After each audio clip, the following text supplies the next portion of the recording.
રાજકોટના રેલનગર વિસ્તારમાં city bus ડ્રાઈવરને હાર્ટ એટેક આવતા અકસ્માત સર્જાયો હતો। અકસ્માત થતાં સિટી બસે વાહનો અને રેકડી ચાલકોને અડફેટે લીધા હતા। અકસ્માતમાં એક મહિલાનું ઘટના સ્થળે જ મોત નીપજ્યું હતું। આ બસ અકસ્માતની ઘટનાને લઈને મારુતિ ટ્રાવેલ્સ કંપનીના મેનેજર સંદીપ સાવલિયા શું કહે છે તે સાંભળીએ। જુઓ રાજકોટથી મિલન ત્રિવેદીનો રિપોર્ટ। મારું નામ ભોળા રમેશભાઈ પ્રેમજીભાઈ। રમેશભાઈ, શું આખી ઘટના બની?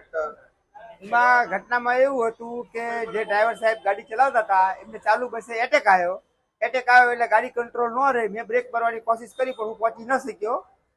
એના કારણે આ બનાવ બની। શું નામ છે ડ્રાઈવરનું? પરસોત્તમભાઈ બારૈયા। બસમાં કેટલા પેસેન્જર હતા? બસમાં એક લેડી, 3 લેડી ને 1 જેન્ટ્સ। કોઈને જાનહાની કે કોઈ વસ્તુ નહીં ક્યારે બસમાં કાંઈ નહીં।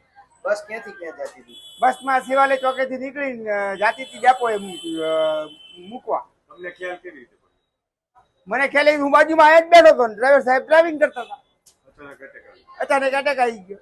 મારે ત્યાં કોઈ ઇજ્જત નથી? બસ કોની યાર? હું નથી જોઈ શક્યો। હું મારા ડ્રાઈવરને સાચું મારે હું ધ્યાન રાખું। ભટકાણી બસ કોઈ યાર એવું છે? મારી વાત તમે સાંભળો, મારા ડ્રાઈવરને એટેક આવ્યો તો હું એનું ધ્યાન રાખું, મારે ધ્યાન રાખવું। મારે એને બચાવવાની કોશિશ કરવી પડે। એટેક આવ્યો તો તરત જડી ગયા, શું થયું? ઢળી ગયા, એના કારણે આ બનાવ બન્યો।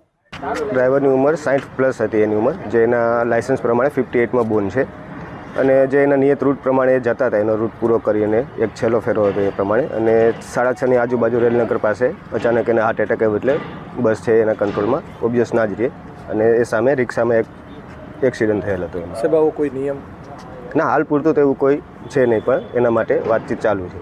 બરાબર, આગામી દિવસોમાં કોઈ વિચારણા? હા, એ કોર્પોરેશન સાથે મિટિંગ કરી અને બંનેની સાઈડથી જે કંઈ છે એ ફિઝિકલ ટેસ્ટ કે આ તે કરી અને એ પ્રમાણેનું ગોઠવવાનું થશે।